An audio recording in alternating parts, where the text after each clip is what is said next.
Очень часто кашель усиливается вечером или ночью, нарушая сон пациента, что негативно сказывается на выздоровлении. Почему это происходит, если нет очевидных причин? Интересно. Досмотрите ролик до конца и вы узнаете ответ. Итак, мы знаем, что кашель – это защитный рефлекторный процесс, который помогает очистить дыхательные пути от различных раздражителей, таких как пыль, слизь или чужеродные частицы. Ночью увеличивается активность парасимпатической нервной системы, наступает царство вагуса, блуждающего нерва, что вызывает сужение терминальных бронхов и бронхиол и увеличение выработки слизи в трахеобронхиальном дереве.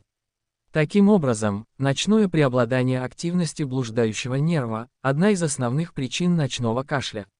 Как же можно помочь? Небулайзер-терапия с халиноблокатором поможет уменьшить кашель и ускорит выздоровление.